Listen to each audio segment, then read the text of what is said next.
ప్రస్తుతం నటసింహం నందమూరి బాలకృష్ణ గారి టైం నడుస్తోంది. 7 పదుల వయసుకు చేరువలో ఉన్న బ్యాక్ టు బ్యాక్ విజయాలతో దూసుకుపోతున్నారు. కుర్ర హీరోలకి టఫ్ ఫైట్ ఇస్తున్నారు. సీనియర్ హీరోల్లో వరుస విజయాలు అందుకుంటున్న ఘనత బాలయ్యకే దక్కింది. వయసుకు తగ్గ పాత్రలు చేస్తూ జెన్జీ ఆడియన్స్ కి మరింత చేరువవుతున్నారు నందమూరి బాలకృష్ణ గారు.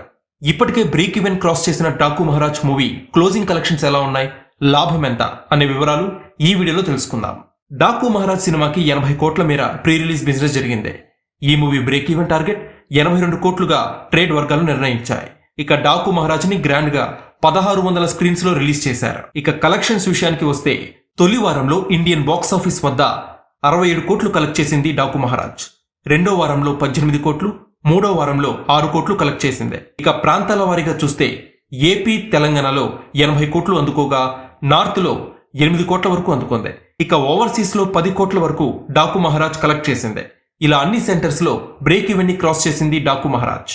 అయితే మూవీ మేకర్స్ మాత్రం బాలకృష్ణ డాకు మహారాజ్ మూవీ ప్రపంచ వ్యాప్తంగా 165 కోట్లు అందుకున్నట్టు ప్రకటించారు. ఈ లెక్కల్లో కాస్త సందిగ్ధం నెలకొన్న డాకు మహారాజ్ మాత్రం కలెక్షన్స్ పరంగా విజయం సాధించిందని చెప్పాలి. మొత్తంగా నందమూరి బాలకృష్ణ గారు వరుసగా 4 విజయాలు సాధించి సరికొత్త రికార్డ్ ని క్రియేట్ చేశారు. బాలకృష్ణ కెరీర్లోనే అత్యధిక వసూలు సాధించిన చిత్రాల లిస్టులో డాకు మహారాజ్ స్థానం దక్కించుకుంది. మొత్తానికి లాభాల బాటలో నడుస్తోంది డాకు మహారాజ్. ఇక ఈ మూవీ త్వరలోనే ఓటీటీలో సందడి చేయబోతున్నట్టు తెలుస్తోంది. ఫిబ్రవరి 9 నుంచి నెట్ఫ్లిక్స్ లో స్ట్రీమింగ్ కాబోతున్నట్టు సమాచారం.